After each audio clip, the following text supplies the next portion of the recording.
Советници на хартија со плата од над 1000 евра, но во јавноста без видливи резултати од нивното советување се четворицата надворешни советници на премиерот Заев, на кои неодамна им е продолжен договорот за советување на уште една година.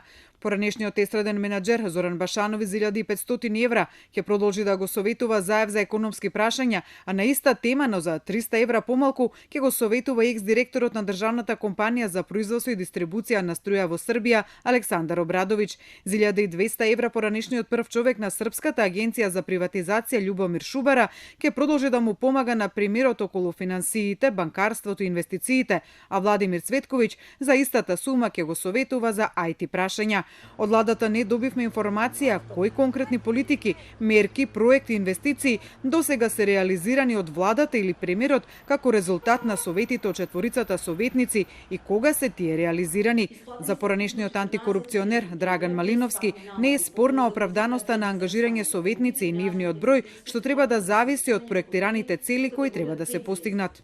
Меѓутоа, треба да се гледа целовитоста на проектот, дали тој проект на крајот на денот продуцира позитивни политики или не. Значи, онаму каде што е возможно, потребно и пожелно е да се постават, да се објективизираат тие цели и тие да се направат мерливи. Сумите пак кои им се исплаќаат, според него, се во рацете на Државниот завод за ревизија кој има обврска да ги оцени тие буџетски трошења од аспект на постигнатата економичност, ефикасност и ефективност.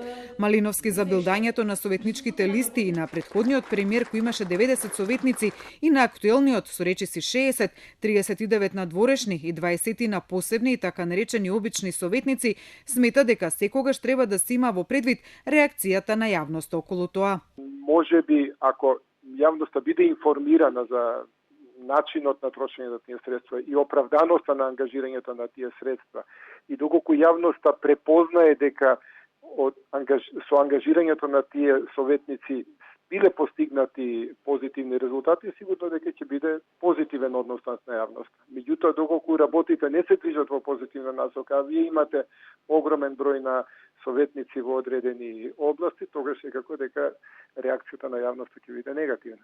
Прашањето на кредибилитетот и стручноста на советниците пак е приказна сама по себе. Во повеќе наврати Телма пишуваше за бекграундот и што работат советниците на премиерот, зашто редовно одговорот од Илинденска беше дека тие се личен избор на премиерот и не му одговараат за сработеното.